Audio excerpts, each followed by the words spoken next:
Hello, hello. Welcome to Mandibil. I am taking the next step at Stefan Molyneux' book, The Art of the Argument, Western Civilization's Last Stand. And this is part 10, if I can count correctly. And last time we dealt a bit with charity and the division of kindness and charity and punishment. And it was not really a biggie, but there were a few things I want to give a few extra thoughts to. And one quote was these two: parents who keep their promises to their children have every right to expect their children to keep their word in return. No.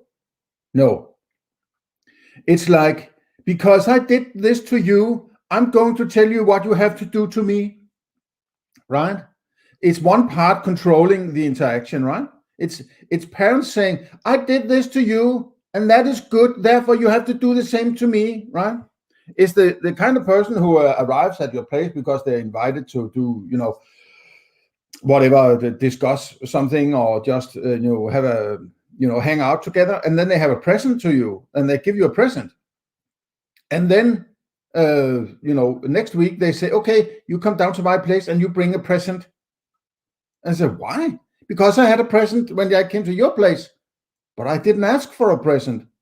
No, but that's the right thing to do, I think. Therefore, you should give me, understand the argumentation, right? This is bullshit. This is parental bullshit, right? This is parental bullshit. And this one, parents who respect their children have every right to expect reciprocal respect, or respect in return, right? Reciprocal, I think it's called, right? Parents who respect their children have every right to expect reciprocal respect. No, they don't. No, right? If you go up to some person somewhere in the streets and give them $100, can you call them the next week and say, now you have to give me $100? No, right? So why would your children suffer from this sort of, forced interaction, right? It's because children are dependent on the parents. Therefore, the parents will tell them what to do and not engage with them in a voluntary manner. This is involuntary. It sounds right. It sounds like something parents would like to tell their children, right? This is bullshit, right? This is the same as saying, yes, but, the state is treating you with this and that and the other, therefore you have to do this for the state. It's the same kind of mentality. It's bullshit. And it's certainly not anchored in any kind of rigid moral principle, that's for sure, right? Because that's, as long as the children don't initiate violence against their parents, they can do whatever they want. That's what your NAP says, right? And now parents all of a sudden can demand their children to do or behave maybe in a certain fashion because they themselves behave in that fashion, which is not based on a moral principle, apparently, right? It's so fucking bullshit, right? Children, the next one. Children are largely raised to be moral through the imprinting of their parents' good behavior and through the rational expectation of reciprocity for virtue. No. Again, it's a sort of condensation on what is above here, right? Children are largely raised to be moral. Yeah, but you can't raise to be moral, right? Just mirroring actions that your parents repeat is not any kind of good behavior by definition. And what is good, right? What is good behavior? Who says, right? The parents? Where did they get it from? They got it from their parents, who got it from their parents, right? Apparently. Rational expectation. What's a rational expectation? I have an expectation that if I behave a certain way towards you, you will rationally expect that you behave reciprocally the same way. What is that, right? This kind of mumbo jumbo word juggling, word wizardry, it's I mean, yeah, if you were writing a blog or something on parenting and had a sort of dogmatic conservative Christian expectations toward parenting, you might be able to write something like this, and people would say, yeah, it's so right, yeah. It's bullshit, right? Not in a philosophical dissertation. You don't write something as awful as that, right? It's like it's like he's not even attempting to applying the moral principle or referring to any kind of ethics that he has done. Maybe it's for good reason, because it's bullshit, but he's not even attempting to bring in a moral principle and say, this is why this is going on, because NAP, whatever, right?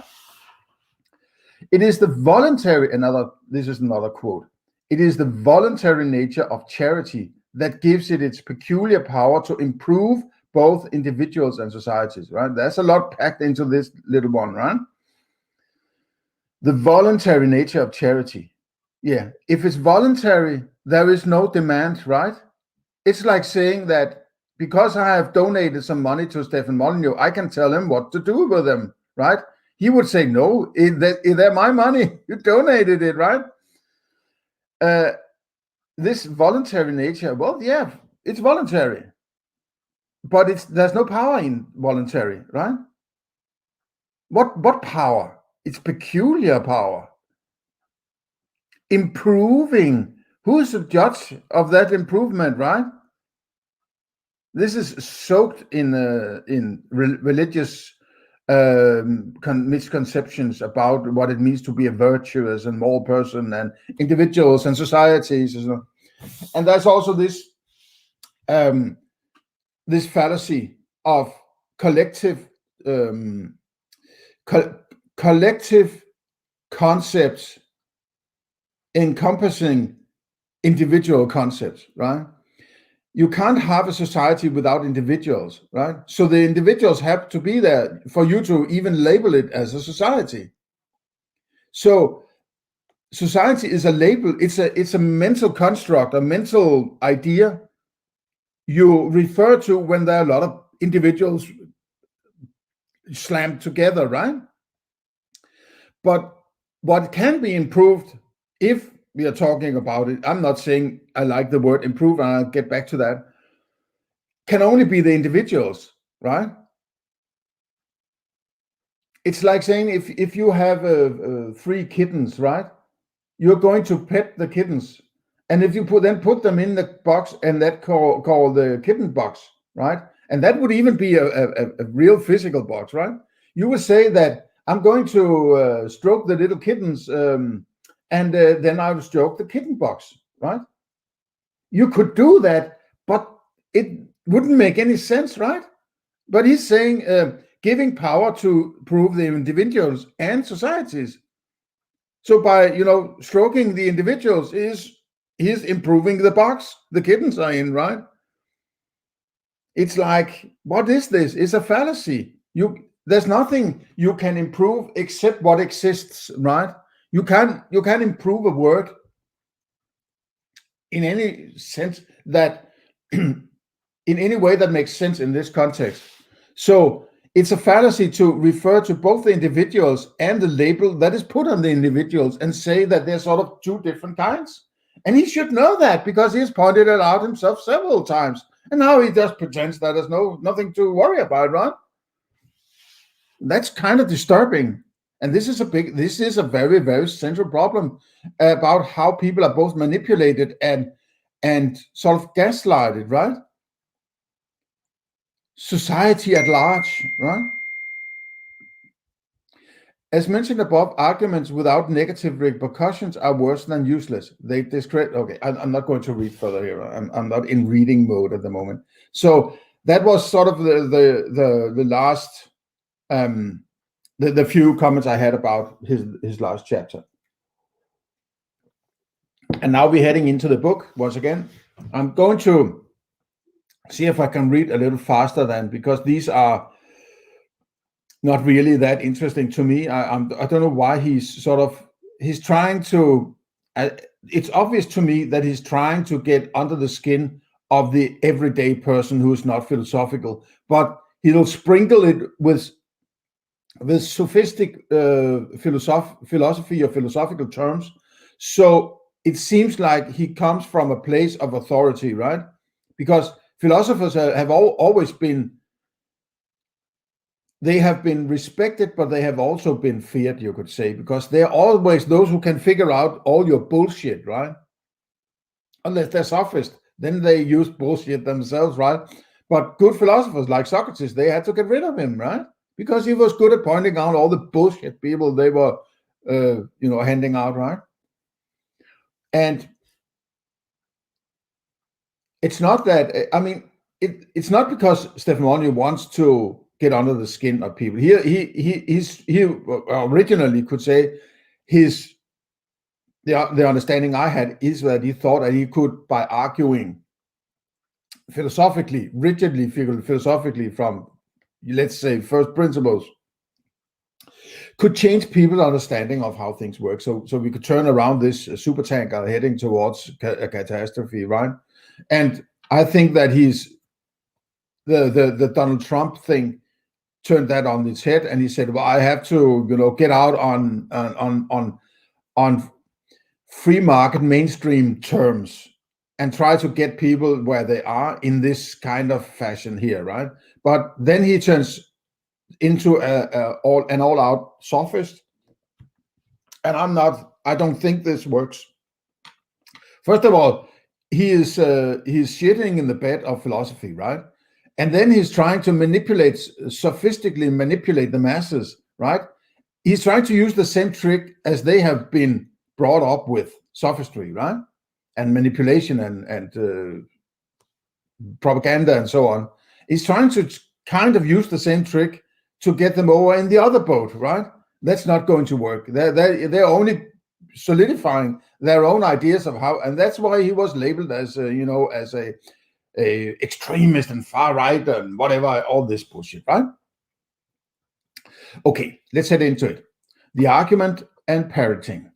The argument is often considered to be for adults only, inaccessible to mere children, who are believed to be pre-rational. Nothing could be further from the truth or more conducive to the spread of anti-rationality. Studies have shown that infants are able to perform mathematical reasoning at the age of 8 months, and they begin moral reasoning at only 3 months of age. Children are capable of rationality and in particular moral reasoning, just as they are capable of moral reasoning. He was around 40 years old and he couldn't do rigid moral reasoning, right? Okay, just trying to be but holy moly, right? Go read my deconstruction of his UPB, universally preferable behavior, which is about a 6-month-old, or maybe a little more. Just as they are capable of trading to mutual benefit, as anyone who has seen a gaggle of children haggling over Halloween candy can confirm. Children are born negotiators, since negotiation often begins from a state of dependency or physical weakness. The man who is losing often begs for clemency and promises benefits for mercy. The negotiation begins in defeat. The victor rarely needs to initiate it. Young children generally cannot achieve their goals directly and so need to negotiate. Depending on the receptivity and rationality of parents, childhood negotiation tactics can include whining, temper tantrums, complaining, being negative, offering rewards, promising good behavior, and so on. These are opening salvos of a negotiation designed to encourage or discourage parental choice to conform to the child's desires. As adults, we generally don't think that violence is a good way to solve problems. Somehow, though, for parents, hitting children seems like a great idea. Well, I might point out that this is, why would you hit your child, right? It's like, a child is the most dependent most vulnerable. I mean, there is a gazillion things that good ideas why you shouldn't hit your children, and why you, if you want to hit somebody, go hit your wife or go hit your mother or your father, something like that instead, right? Because they're grown-ups, they can defend themselves and so on, right? But they don't do that. No. If mommy or mother-in-law is not behaving, you don't slap them on the face. Why not? If it works for children, it might as well work for adults, right? No, this is a part of Christianity and religion in general, I think, right?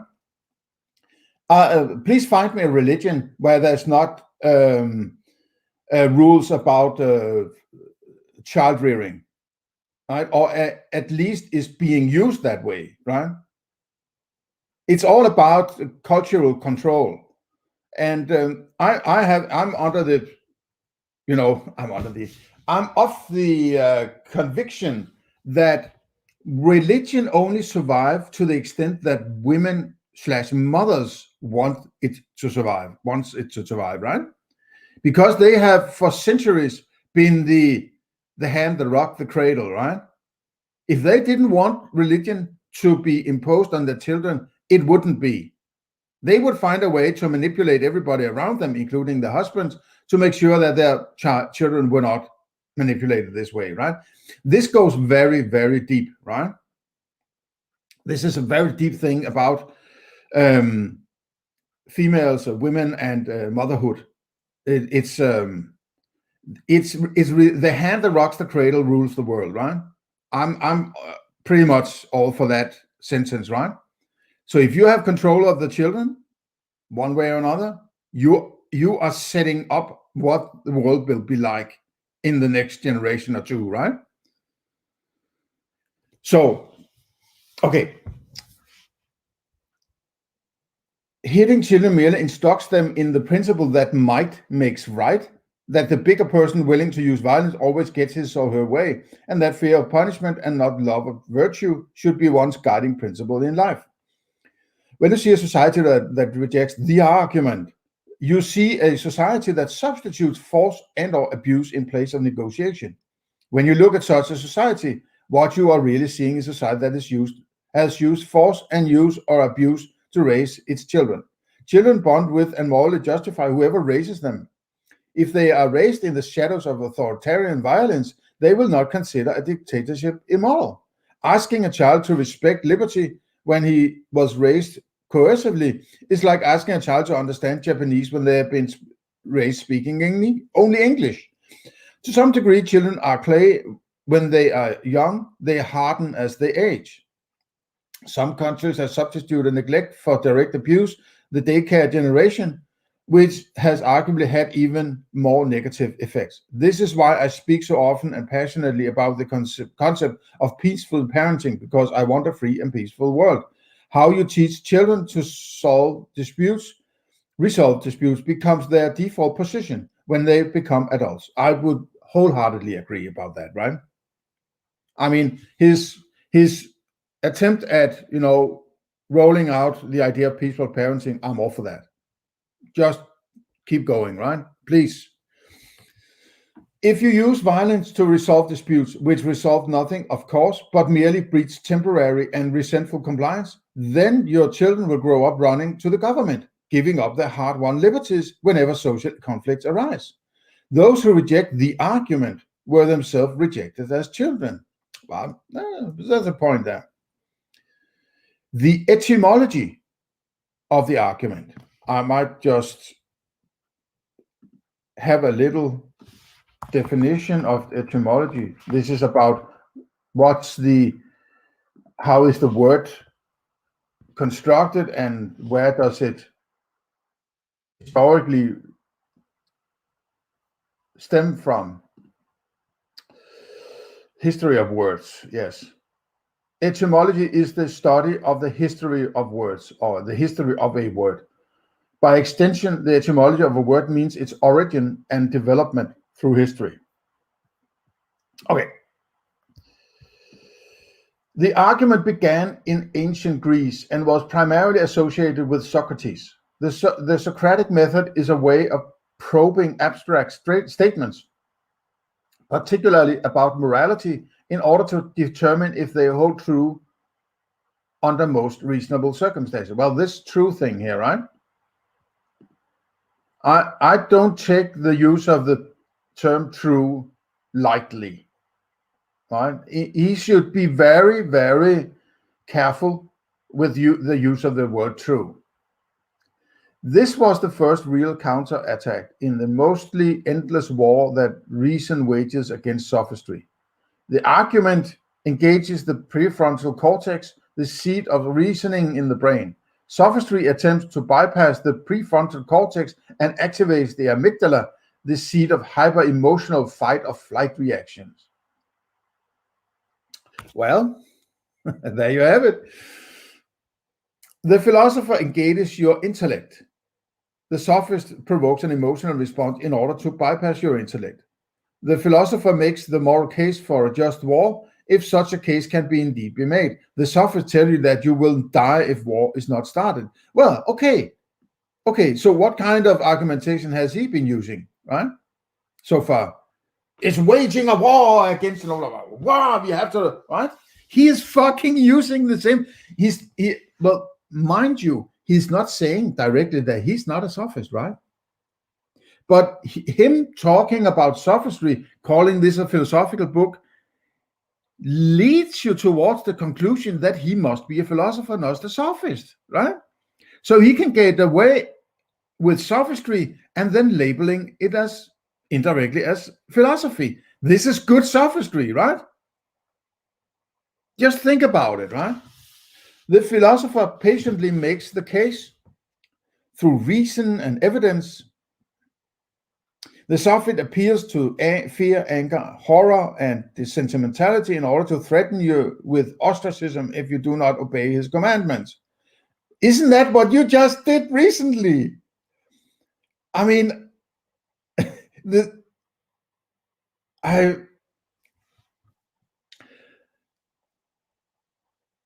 if you disagree with the philosopher, you are welcome. I probably need to do something with this one. Can I get rid of that one? There. If you disagree with the philosopher, you are welcome to engage or leave as you see fit. If you disagree with the sophist, you at least about anything he considers important, you are attacked and smeared. Okay.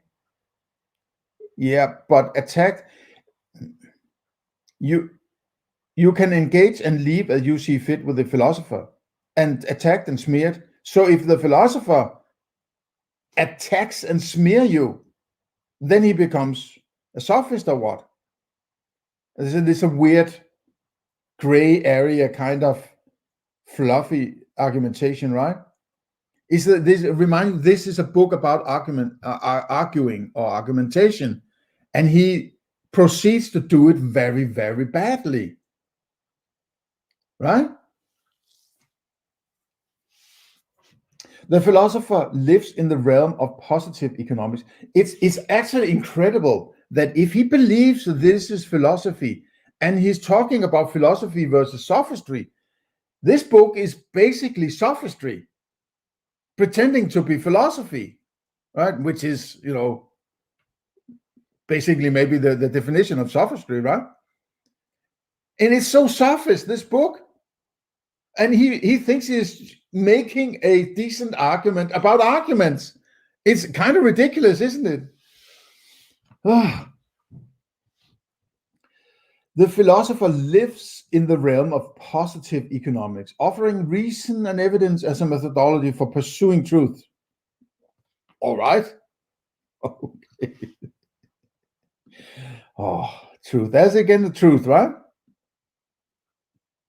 Maybe I should make it yellow. Truth is the goal of the philosopher's truth arguments. Virtue is the goal of his value argument. He combines the two to produce happiness. Reason leads to virtue, leads to happiness. Oh, that's one mother freaking argument there, right? Reason leads to virtue, leads to happiness. I would be happy if he had made some kind of definition of these terms, right? Because now he's combining the terms without me completely understanding what he's referring to, right? This is also a big one. The sophist is the chief demon in the living hell of negative economics. If you submit to him, he will refrain from destroying. If you submit to him, he will refrain from destroying your reputation. The philosopher offers a positive, the sophist offers to avoid inflicting a negative. The philosopher does not provoke fear or threaten you with negative consequences or punish those who disagree. The sophist is a monster of intimidation, more than willing to follow an ancient tribal model of rewarding his friends and punishing his enemies.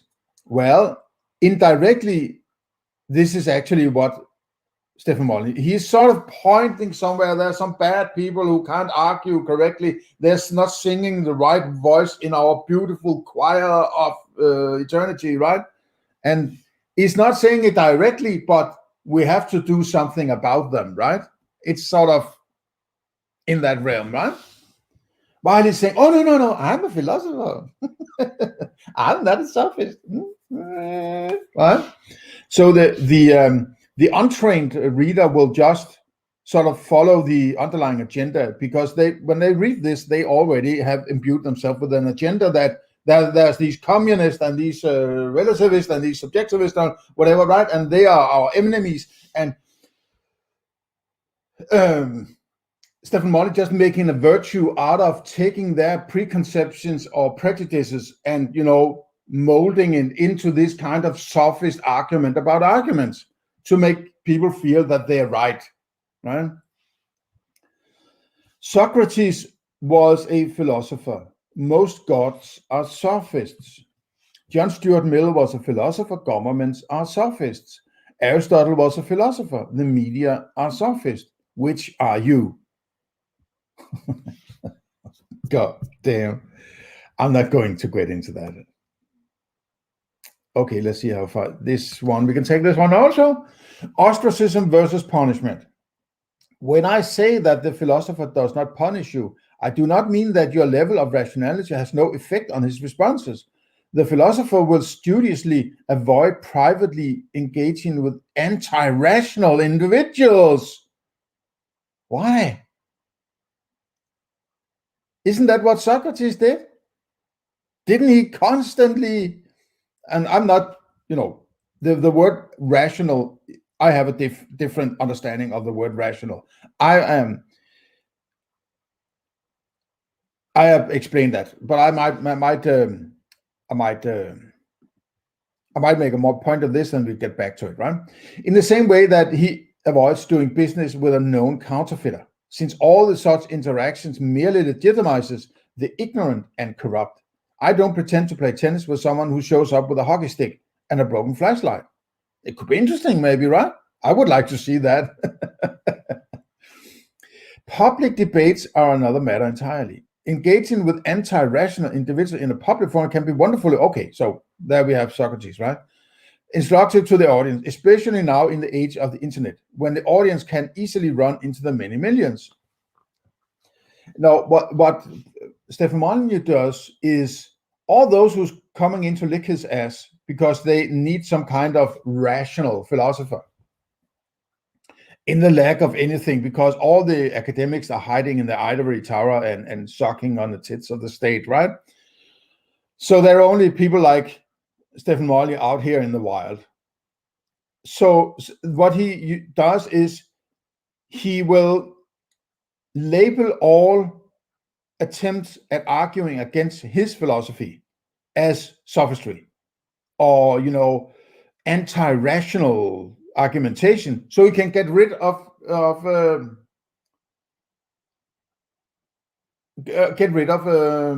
the word? Critique, right? That's how I was. I was in his just for the sake of trying it, right? And on his Discord server, and it took about 3 or 4 days, and then I was kicked out for asking questions about the cultish behavior. And I was I was bold in my in my approach, but I didn't get any answers from anybody, right? And it was clear to most that I could actually argue, right? I was able to argue. I was not just some idiot from the street who thinks that just because he doesn't like one or two arguments of Stefan Molyneux that he can bring down his whole philosophy, something like that, right? So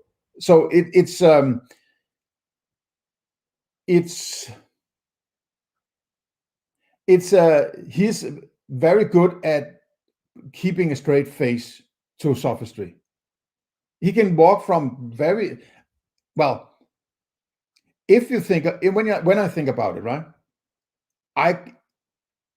I have a hard time reminding myself of a podcast or a video where he actually does superbly rigid philosophy from A to Z, right?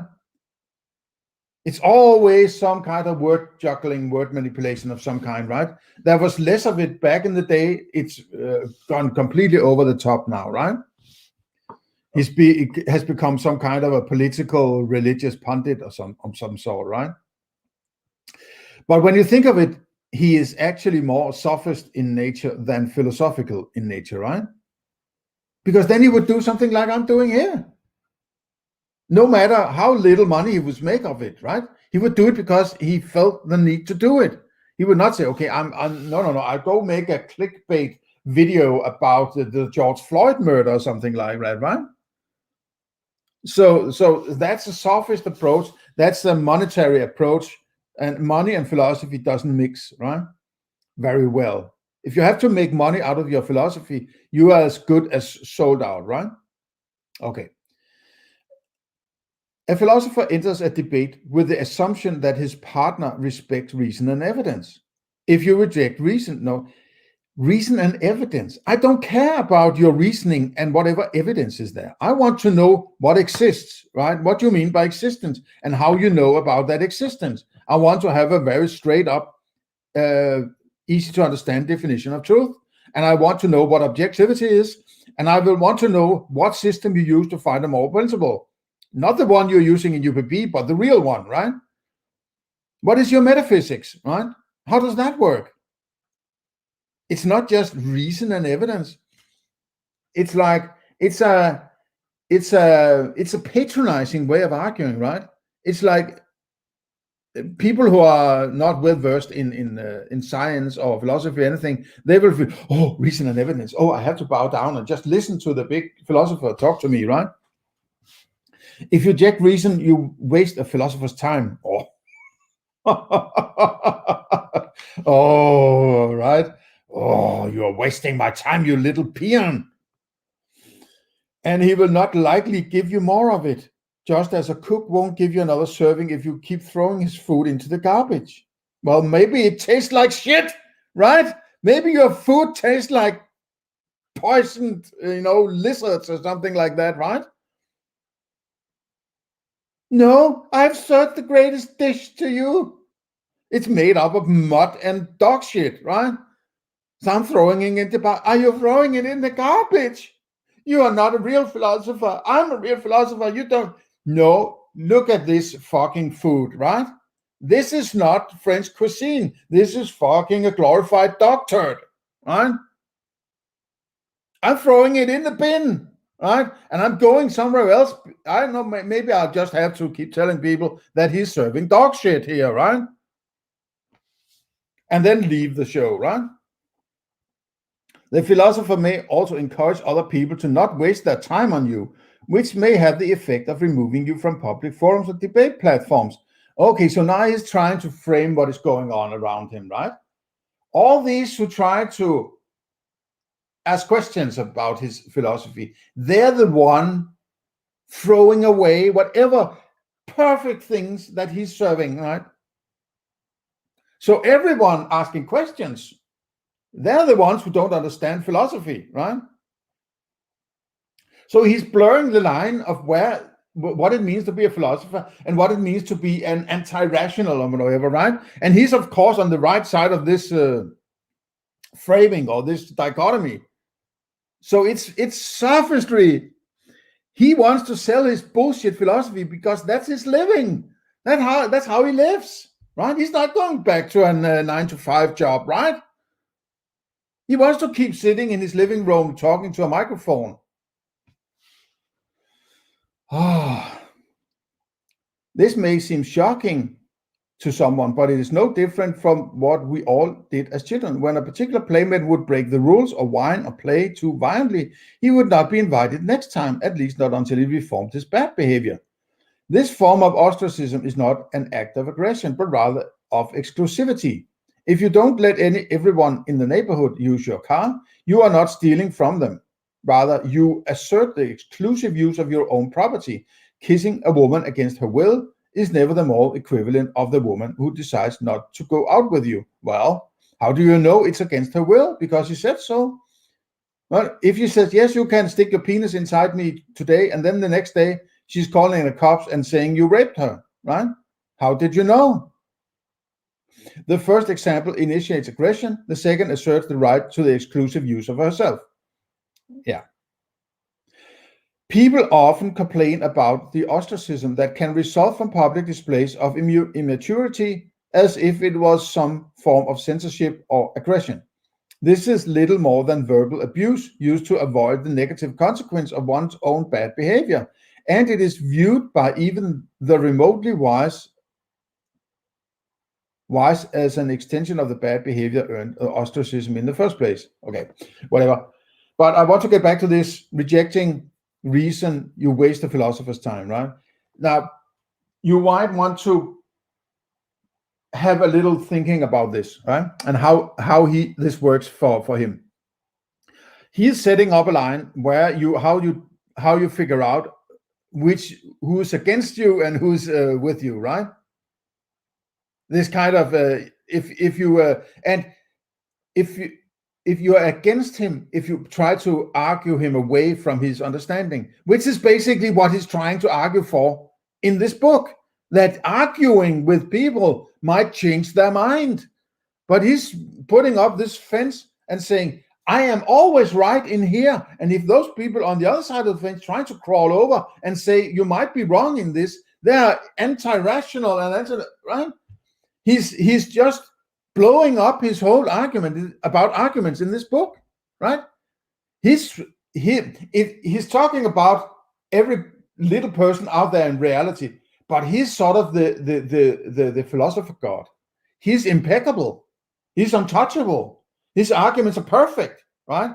There's no need to look into it. Just read his books and shut the fuck up, right? And digest them and accept them, right? It's religious and cultish, right? Just think about it, right? Okay.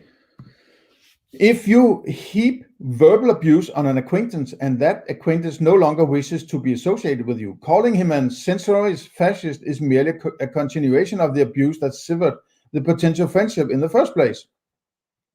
This type of retaliatory behavior is actually a subtle signal sent out to draw in other bad actors and list their support. The resulting feeding frenzy of verbal abuse and public smearing should make it clear to everyone exactly who the bad actors are, but unfortunately this rarely happens. When the sophist sharks attack the innocent, the moral in general, people often back away for fear of being bitten in the same way. This momentary appeasement may save the day, but loses the future. It merely reinforces the successful social strategy of attacking someone whose integrity caused you to humiliate yourself. You may save yourself in the moment, but the sharks only grow stronger and breed. Well, he is trying to walk the balance of he wants to be the sophist who attacks, the sophist who is attacked by the real philosophers. There may be stupid people who just want to attack him just because they have fun or fire. Okay, they're there, of course. But he will lump any decent philosopher, I count myself among them, trying to get under his skin and say, well, there might be something wrong with the argument. He will lump them in with all the idiots and say they're all idiots, right? And then that way he can eliminate contrary positions or rigid argumentation against his so-called perfect philosophy, right? So he's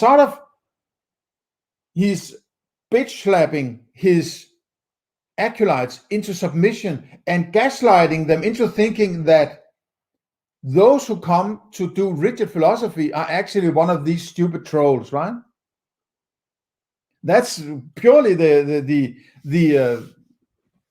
idea I got from how things work behind the curtains in free domain. And I made a 2 or 3 part series about my experience in there. I think it's called Stefan Molyneux and the free domain cult or something like that. It's also around 7 or 8 months old, right? Okay.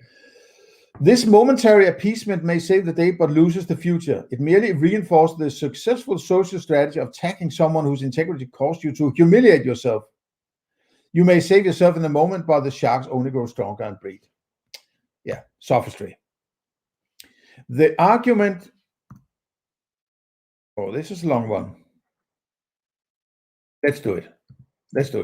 I want to get rid of it. I want to get through it, right? Society has rules, some good, some bad, because no society can operate without rules. Well, a society doesn't exist, right? Only people can operate. A central philosophical question is, how are these rules to be justified and enforced? If the philosopher fails to answer this question, or if his answer is rejected by society, then society can reject anything, it doesn't exist. Then there is extraordinarily rapidly no such thing as society anymore. Okay, please, could you make sure that we get rid of society, right? It doesn't exist. I don't want it. I don't want any kind of society coming, telling me what to do. Society is an aggregation of self-chosen interactions. Where people are forced to live in proximity, they are no longer a society.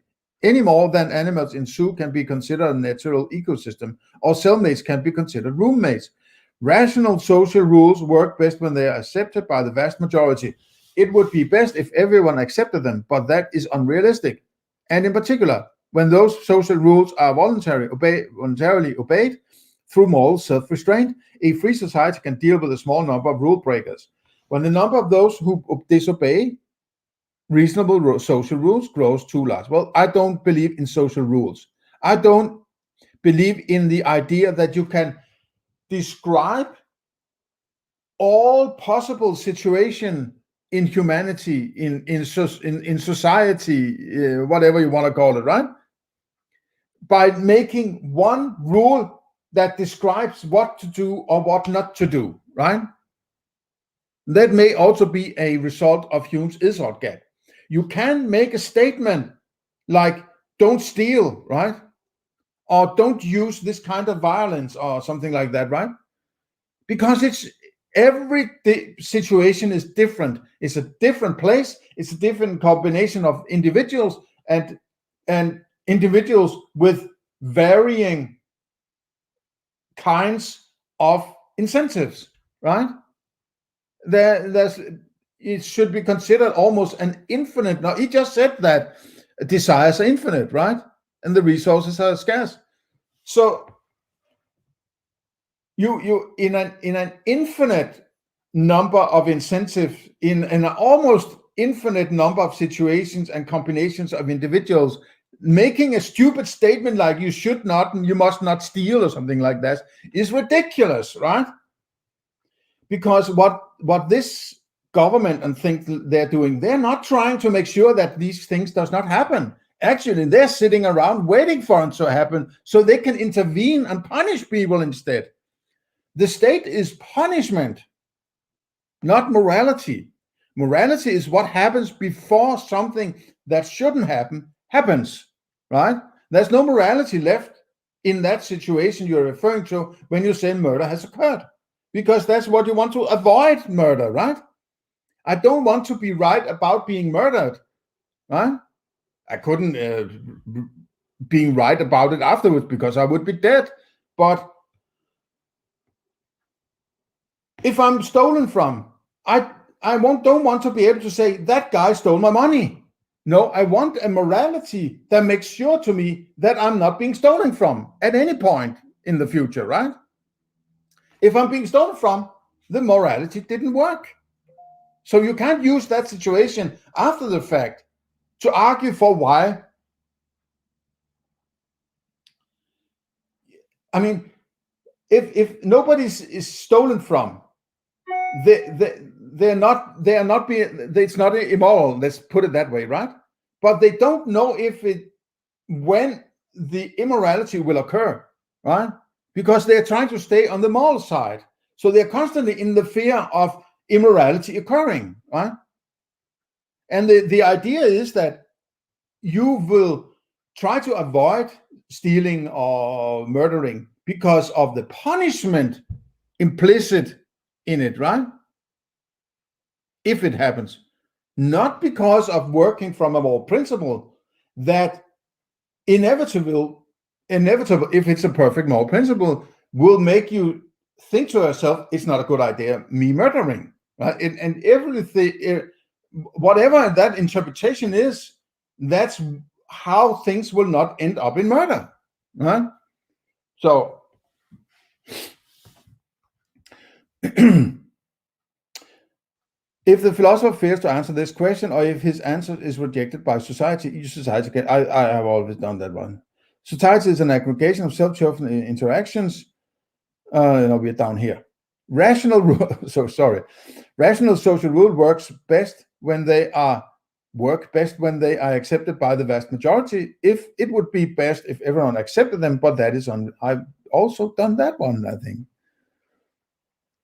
A free society can deal with a small number of rule breakers. When the number of those who disobey reasonable social rules grows too large, society breaks down. Okay.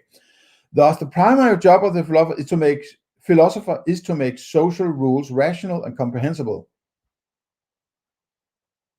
No, it is not. A philosopher who thinks he's bound to go around and talk to people is actually a sophist, right? In many ways, Socrates was a sophist. He didn't want anybody to write down what he said, right? He didn't like to be hung up on anything.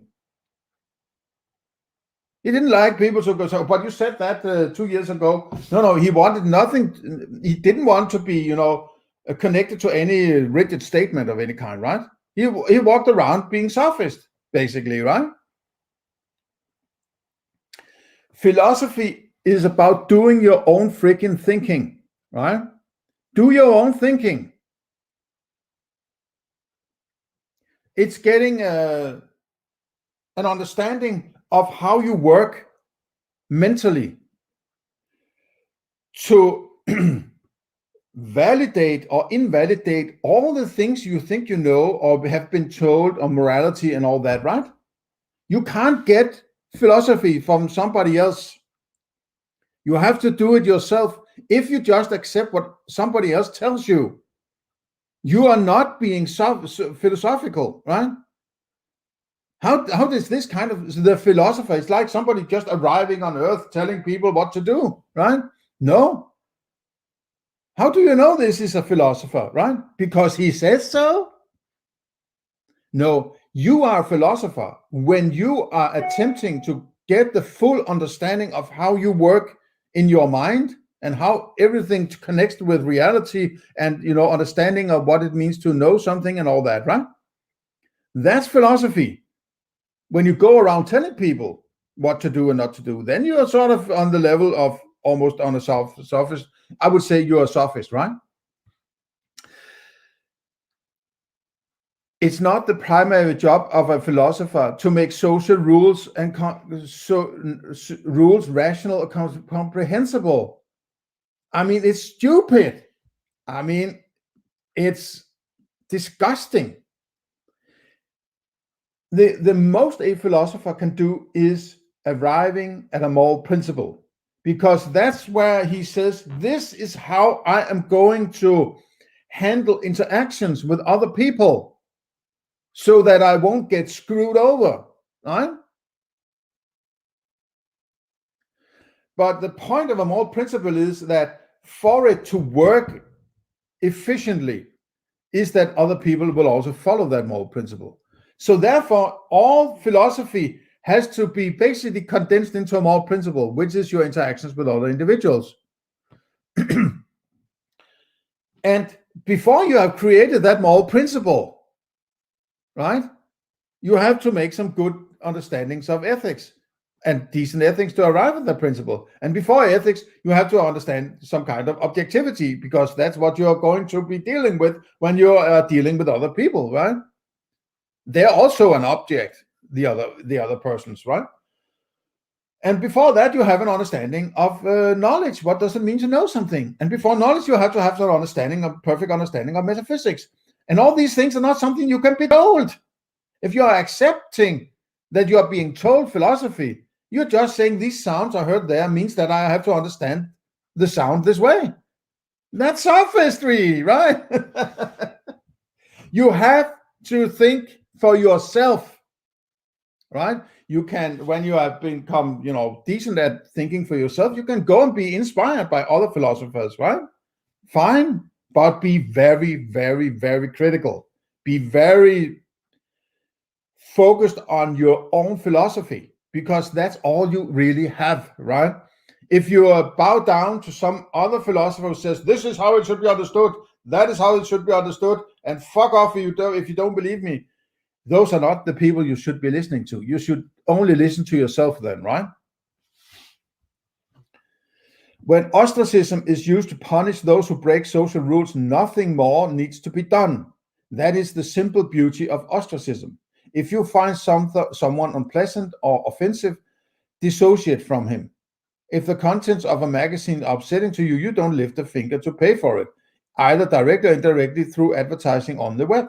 If you have a bad date with a woman, don't call her again. Nothing could be easier. Inaction as social enforcement. You can contribute to virtue by having a nap. Okay. Civility breaks down. Society and civilization itself breaks down, but there is no civilization or civility. These are just labels. They don't exist. It can't break down. When ostracism is swatted, all moral rules require a carrot and a stick.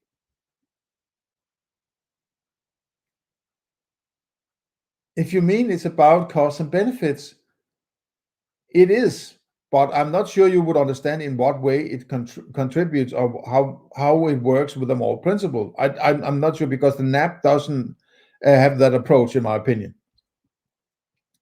Because people can be guaranteed to respond to incentives far more than they respond to moral ideals. Where ostracism is thwarted, the value of the argument diminishes. When I was a kid, science teachers used to play the occasional video in the classroom, and the first question we all asked was, will this be on the test?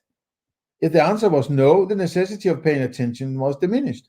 The question that was really being asked was not whether the video material would be on the test, but rather, will I suffer any negative consequences for not paying attention? It works the same way with social rules, however much we might be inspired by moral abstraction and virtuous ideals. We remain, as King Lear screamed in the wind, bare, forked animals. Most people seek to gain the greatest amount of resources with the least amount of effort. People who win the lottery usually quit their jobs. Our internal algorithms for resource optimization are constantly probing the question, will I suffer any negative consequences for not obeying these rules? Will this be on the test?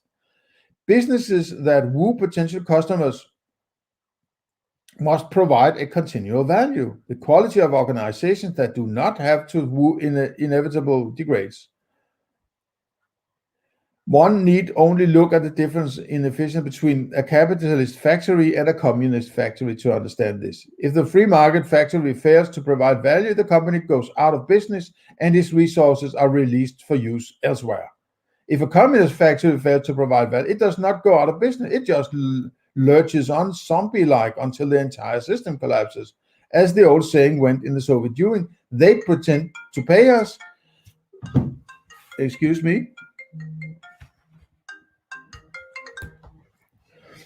How do you get the best people to work for you? As an employer, you have to offer benefits, flexibility, higher salary, and other perks. How do you get hired in the free market? By offering more value to your employer than you will consume in salary and expenses. A free society offers the benefits of voluntary cooperation and interaction and the significant penalty called ostracism. A waiter who pleases, these examples, it's like, it takes me out of my philosophical thinking, right? It's sort of, there's a free hour now. We are just going to, small talk, right? And then he sort of smashes some philosophy in while I'm not focusing, right? That's what I'm fearing. Excuse me.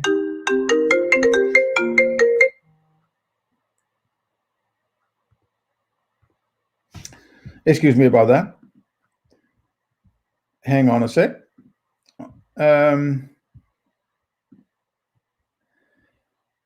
How far did we get? A waiter who pleases his customer keeps his job. A waiter who spits in the soup does not, unless he does not get caught, right? A business owner protects the value of his business by exercising ostracism against inefficient employees. Marital partners generally promise monogamy, thus ostracizing for all time future alternative sexual partners. A cabbie does not I got the point, okay? Let's get on.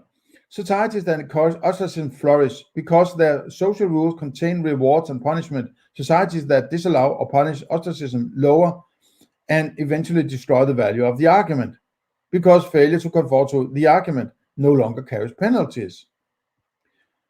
For instance, through the mechanism of the welfare state, you are forced to subsidize the poor. You are not allowed to ostracize those whose poverty is the result of their own decisions. An ostracism that could actually help them by providing highly motivational negative feedback. There are poor people who need and deserve charity and help, but there are also poor people whose lives are further destroyed through charity and help.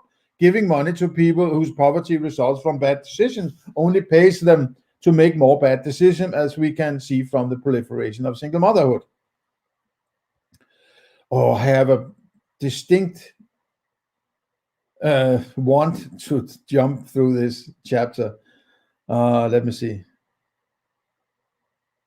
Yeah, it's about incentives and moral hazards, or sort of that, right?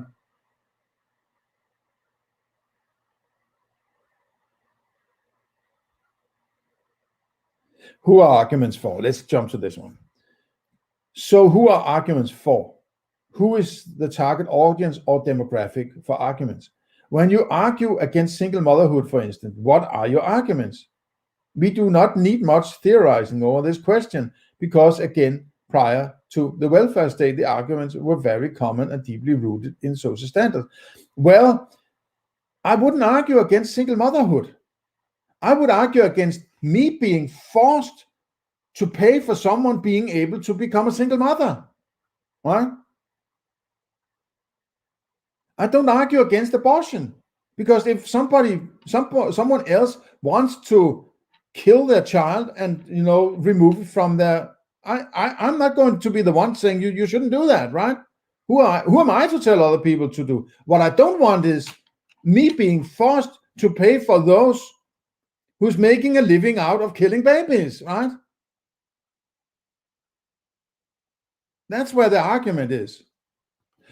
We do not need much theorizing over this question because, again, prior to the welfare state, the arguments were very common and deeply rooted in social standards. You should not become a single mother because doing so results in ostracism from men seeking marriage partners. There are other factors, of course, such as family honor and fidelity and religious dictates, but once the welfare state came into the picture, most of these arguments fell away, so they cannot be considered essential. If you are a single mother and will be ostracized by men who want to get married, then who will pay your bills? Children can be expensive, and paying for childcare generally cancels out the value of a single mother's paycheck. So the single mom generally ends up living with her parents, who have to pay her bills. This massive negative consequence was the spur that impelled the social ostracism of the single mothers. Yes, but you are avoiding the core. The core argument are not these circumstantial things. It's your argument.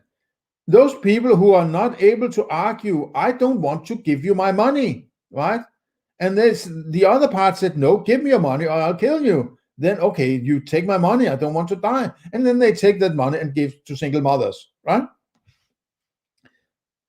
By the way, this ostracism also improved the outlook for the children of single mothers who were generally given up for adoption.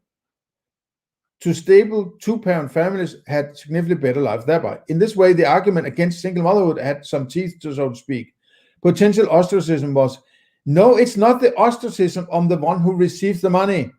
You can't even do decent philosophy on this issue. It's further down the line, right? Because what she did was because she could get away with it, right? She was almost encouraged to do it. But those who had guts to do it, they want to also get hand of these money that are stolen from, poor defenseless working people, right?